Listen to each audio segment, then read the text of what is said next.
Hey chocolate friends!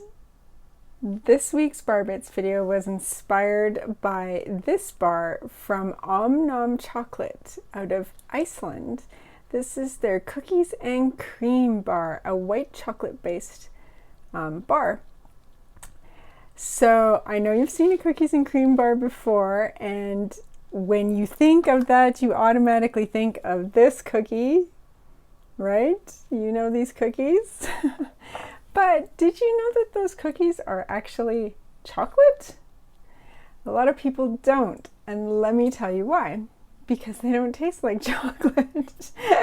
And let me tell you why. So they're actually made with something called black cocoa or alkalized cocoa. They don't, if you look at the ingredient list on the back of those sandwich cookies, you will see that they do contain cocoa, but they don't contain another colorant. So why aren't they the brown color that we associate with cocoa, and why don't they taste more like chocolate? So we got to go back in history a little bit. We have to go back to the Netherlands. Casparus van Houten developed a device in 1828 is when he patented it, where he created a cocoa press, which removed the cocoa butter from the cocoa solids. So the reason why he was doing this is because he owned a chocolate factory in the Netherlands, and he was producing cocoa drinks from ground cocoa beans. So his son, Conrad, was a chemist, and Conrad was experimenting, doing some R&D, trying to make that cocoa drink better. So what he did was he combined the cocoa with alkaline salts, and he combined the cocoa powder with these salts, and it reduced the acidity. So cocoa beans normally have an acidity between 5 to 6 pH. Something that is alkaline has a higher number pH. So it can be anywhere from like 8 and up, 8 to 10 within the pH scale. So when he did this process, when he added the alkaline to the cocoa, what happened was it reduced the bitterness, it reduced the sourness, and it made the drink more palatable.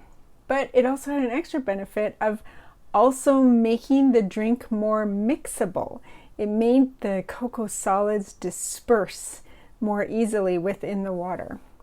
So he also noticed that Conrad noticed with that powder, it was also darker in color.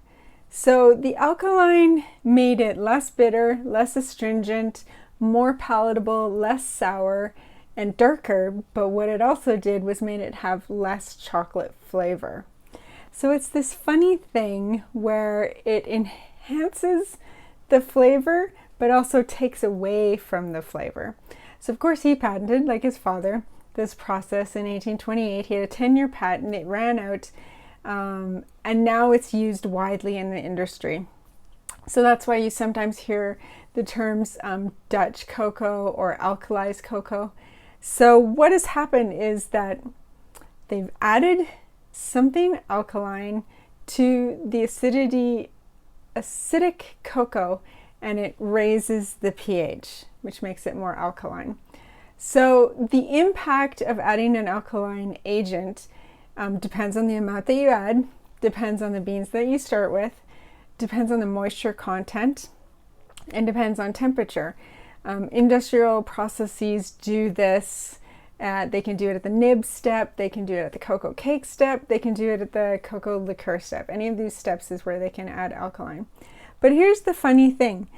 There's this expectation not met about it. So when you see a cake or something made with this really black cocoa, and you can buy this black cocoa, you can get it on Amazon or King Arthur flour, so you can bake with it, or you can kind of make it yourself by adding baking soda to just regular cocoa powder when you're baking, not just mixing it in, but in the baking recipe itself.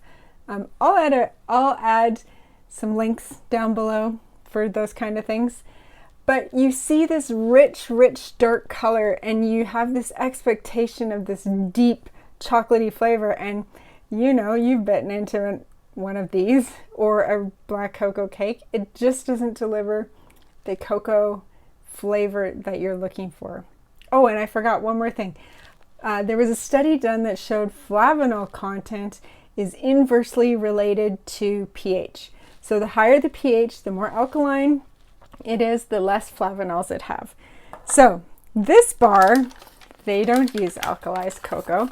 So let me show you how they do their cookies and cream bar. It's not going to be what you expect.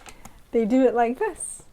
They make their own cookies and they make their own beautiful white chocolate. So that's what I was inspired to, that's what I thought about when I was thinking about the cookies and cream bar. Normal cookies and cream. This one, I don't know if you can see this on camera. This one is definitely darker than these two.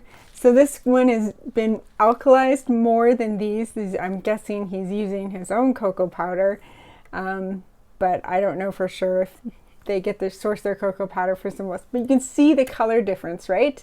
That means this one is either a natural or a less alkalized, I'm guessing. Let me look at the back. Stop guessing. So let's see. It just says cocoa powder.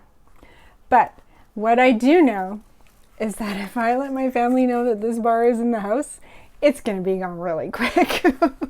So that's what I was inspired to talk about with this bar. If you use this bar in a tasting, or if someone asks you about black chocolate in one of your tastings, then you can talk about it now. I'll add some interesting links below if you want to read more about it. And that's what I have to say from Barbit's video today.